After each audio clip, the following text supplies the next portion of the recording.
So what we're going to do now is I'm going to ask people to come up and propose a topic to discuss. The way it's then going to work is then we're going to have two groups in each room running at each for an hour each. And so basically the groups will be at either end of each room. So group 1 will be at this end of this room, group 2 will be at the far end of this room, and groups 3 and 4 will be in the other room, the director's lounge. So before we do that, can I ask, is there anybody here who wants to propose a topic for discussion who is unable to come up here and pose it? No? Okay. So what I'm going to ask you to do now is to come up here and form an orderly queue to propose sessions. And I'm going to give you a post-it note for you to write your idea on, and we're going to put the post-it notes on the grid. And then there'll be a bit of reorganisation to try and get it to make some kind of sense. And then after that, we'll all break up and go into discussion groups. So, who wants to come up and propose a session? Sorry.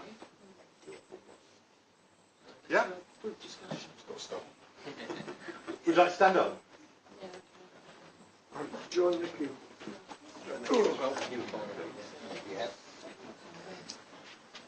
Oh, it's all immense. Oh, here comes another.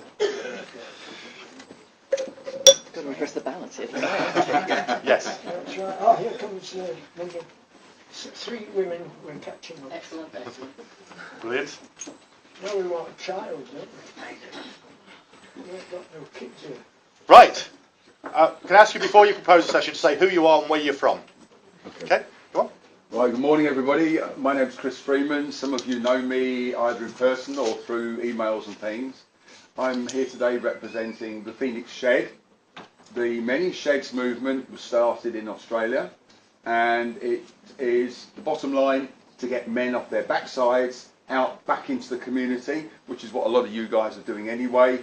And we give them 2 things. It's to remove social isolation, to get them to come and mix with other guys, share their skills, learn new ones, or if you don't want to do that, just come and sit in the lounge. You know, they can do what the Shed is what they want. The Shed is many things to many men, but it's aimed at men. But we're not against ladies coming to teach how to use a sewing machine. You know, we're not against lady teachers coming in, so that's okay. And as I say, a Shed is many things to many men, and there's a whole load of things that we want to do, and we need ideas from the community. We also need links so that we can draw people in. You can refer people to us, and we're at the 3-Way Centre in Ovenden. It's called the Phoenix Shed. So, who wants to go to that session? Yeah. Okay. Do you want to write it down and put it on the board? Okay. Got there somewhere. Okay. Next. My name's John, and I'm from Halifax. I've just come down the hill on my bike and discovered I knew actually, I've been here to other things in this building. There's no provision for cycles. I'll be 83 in May. I'm like the kids and older people. I've now started thinking to the next birthday to feel good and boast and stuff. But the thing that's excited me is just the general feel of the event, about ideas. By Jove, we need them. But Zoe is obviously a woman of ideas. Now, I see myself as one of a minority, perhaps a small minority, of people who experience themselves as ideas persons or people. And I think we are underused, and I'll leave it at that. I've got so many other ideas. I'd like to see a workshop on eyes. You know, I cannot see people's badges unless I put my glasses on, and then I've got the wrong glasses because I need a different pair for distance. I'd like ears, and so on and so on. Could I ask you to write the idea down on there? It does a bit. Thank you. Okay, Paul. Hello, I'm Paul Webster, and I'm working for a charity who helps other organisations, other charities, to use technology better.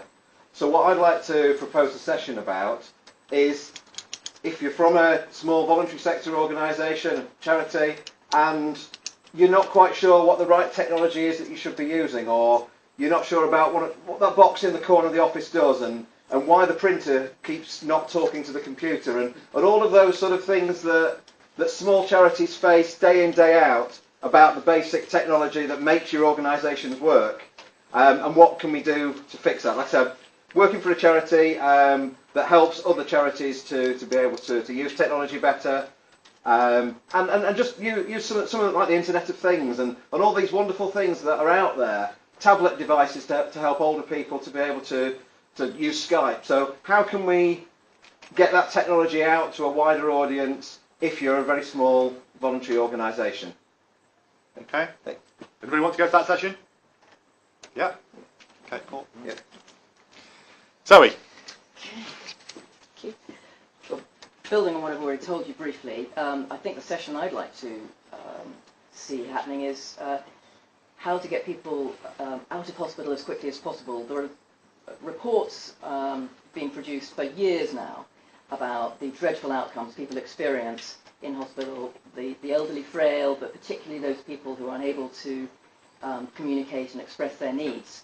And so hospital is the worst place for them to be. There are some times when there is no option but to have them admitted to hospital. So a discussion is needed to find out how best we can improve that experience, improve their outcomes, get them out of hospital, and therefore reduce the cost on their quality of life and cost on community to make sure they don't decline during the time that they have to be in hospital. Thank you. Anybody else want to go to that session? Yeah. Ooh, that's a popular one. So, okay. Hello. I'm Shirley Mowgrath from Hackney in London. I'm part of a thing that's called Connect Hackney, which is a big lottery-funded project for 6 years to address social isolation in Hackney. And what I'm interested in is the National Health Service. It seems to me that any plans and projects and things that we do are really not going to reach anything like their full potential, or maybe even get off the ground, without our National Health Service. So the thing I'd like to talk with people about is, do we know enough about what's happening to our National Health Service? Do we care enough about it? Do we realise that it is seriously under threat and that we are in the process of losing it? And what can we and must we do about it to try and save it? Because I think without the NHS we are nothing. I wouldn't be here if it hadn't been for the NHS, and that applies to a lot of other people too. And as we get older, the NHS is probably the single most important institution we have. It's certainly our best loved institution in this country, and it is still the most efficient National Health Service in the world. And I think we ought to protect it, so I'd like some help about ideas about how we can do that. Okay. Anybody else want to go to that session? Yeah. Okay, would you like to write it down? Let's put this on here. David, do you want to do it? That doesn't matter either. Drew? Yeah.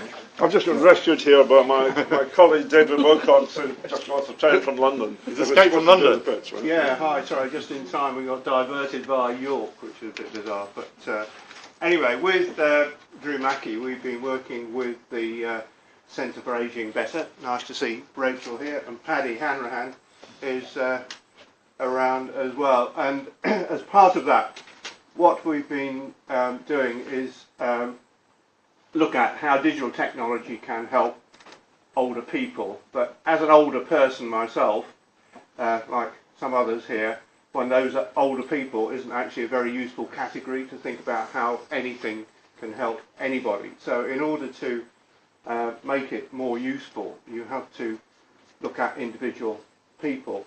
But how do you do individual without dealing with 6 billion people or whatever? So we've been building on work that Drew Mackey and I have been doing to create fictitious people, fictitious characters, personas, and then to look at what are their social networks. Because if you're talking about loneliness, social isolation, the importance of connections, you have to look at who knows who, friends, family, connections in the community. And you have to look at what are the assets in the community.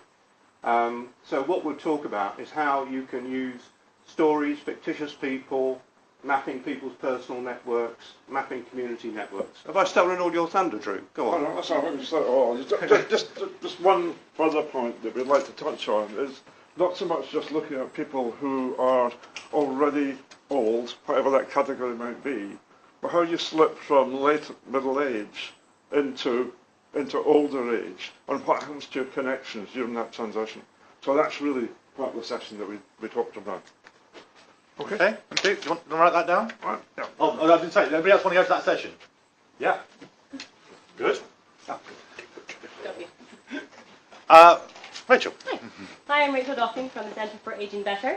We're a big lottery-funded organisation and essentially a what work centre, so we look at evidence in various areas in later life to try and improve later life and feed that into policy and practice and try and make real-world impact. So we've had a number of priority areas that we selected through various processes last year, and one of these is in homes and trying to help people stay in their home for longer in a safe environment for as long as they can. So we've been looking at home adaptations and the evidence around the fact that they're not particularly attractive, people don't really want them to have them in their home in the first place. So we're interested in, first of all, the design of the adaptations and how we might change that and make it something that's part of someone's actual living environment, and also how we can get that into a more consumer market, so where people can go into their local shops and it's something that's part of sort of everyday shopping life rather than identified with frailty and disability as it is now. So yeah, that's me. Thank you. Support for that session? Yeah, quite a lot. Good. Okay. Steal that pen. Sarah. Hello, I'm Sarah. I work here in Clontarf as a social worker, and my session's probably a bit broader brush, and I won't be offended if you don't want to come to it. There's lots of ones that I want to go to instead. But what my thinking was around is it worth having a session just about the general question of how we can look at how we can connect people together. So we've looked at quite a lot of people are talking about IT, but I'm also looking at sort of a more human touch in terms of how we can connect people together. Because obviously there are more and more people living alone who maybe for the first time they might be isolated, and how we can kind of make those connections together.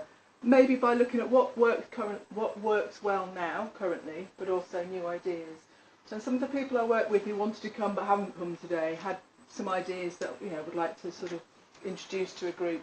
And they were sort of fairly simple ideas, but they seem really powerful ideas about how quite often the barriers for people getting together are very simple barriers. They're things like transport, they're things like money, and not huge amounts of money. So the session that I would like to sort of be part of is just that general discussion of what works well now, what can we build on, but actually sort of new ideas and sort of ideas that perhaps might be quite simple, but they quite often get overlooked when we're looking at this.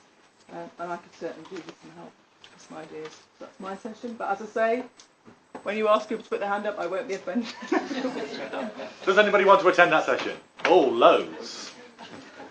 To write it down. Yeah, sure. Thanks. Can I join the queue?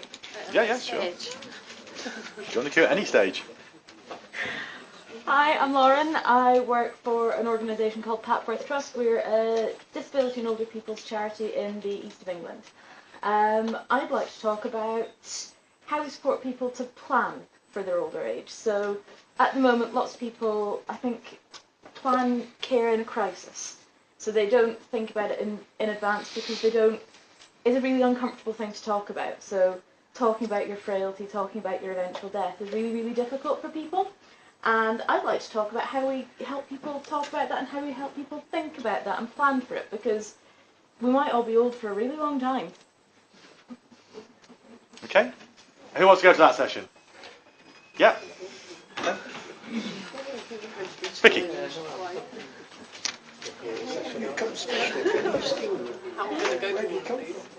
Cambridge. Hi, I'm Vicky. I work for North Halifax Partnership, and we manage the Staying Well project in North Halifax and in Elland.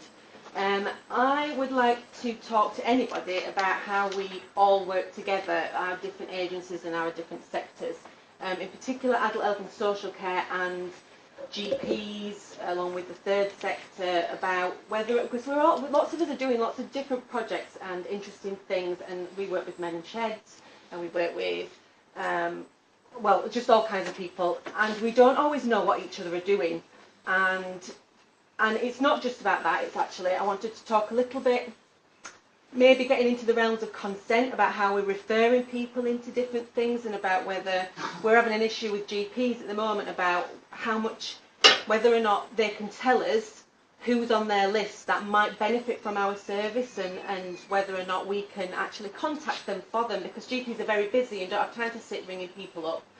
And at the moment we've got a sort of halfway house where we're writing to people, the GPs are writing to them, and then people have to self-refer in.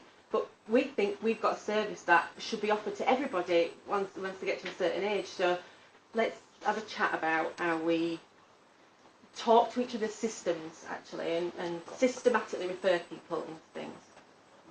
Anyone wants to? Okay. Anybody else want to go to that one? Yes? Okay, so do you want to write it down? There's a pen there somewhere. Okay. Anybody else want to propose a topic? We've still got some gaps. Okay, cool.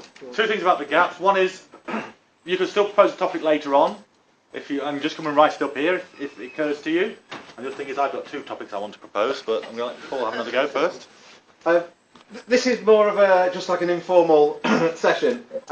John's talked about Twitter, and there's been a few sort of shaking of the heads and what is this thing, and Instagram, and what are all these websites. So I'm quite happy to sit in one of the corners of the room for an hour and do what we call like a social media surgery, where anyone can drop in for 5 or 10 minutes, ask a question about what's this thing called a hashtag, how do I get a video up onto YouTube for the first time, what's this Periscope thing I've heard about, and just answer any sort of random questions that people have got about any sort of social media topics. Okay, is that anybody interested in that? Yeah, quite a few. Okay, so might need you to sit in there as well, John. Right. Okay, do you want to write it down? Yeah. All right, so I'm going to propose two topics. The first one is I want to propose a topic on using technology to break down social isolation. You know, and I know we've already had somebody say that you know, it's face-to-face is best, and I agree, face-to-face is best. But I come across lots of people all the time who have lost touch with their friends and family, and could talk to them if they only knew how to use the tools. So, you know, there's lots of everyone has a telephone. No, that's very true. But, you know, that's another thing is... Nearly everyone has a telephone. Yeah, but... So... but telephone calls can be expensive. Yeah. And you can't see people when you're making a telephone call. Right. So what, you know, sort of things I do is help people use things like Skype, Yeah. video conferencing, that sort of thing, so they can see people. All right. Seeing people. Yeah. So I want to propose a workshop on using technology to break down social isolation. Anybody want to come to that one? Okay. And my other topic is, can robots solve our social care crisis? That's a Shirley thing. Well, they solved the vandal problem at the football games. Have they? Well, drones have, yes. Yeah. Okay. You've got 3 drones going around, you can't be a naughty boy and get away with it. Right. Because the drones see you. Okay, good. Okay, so who's interested in talking about robots and drones and whatever else? Life-size dogs. Yeah. Right, okay, so it looks like we've got a topic there. Okay, so it is now almost quarter past 11. So what I'm going to do now is, anybody else come up and help me with this, is try to put all these topics in some kind of order, and then,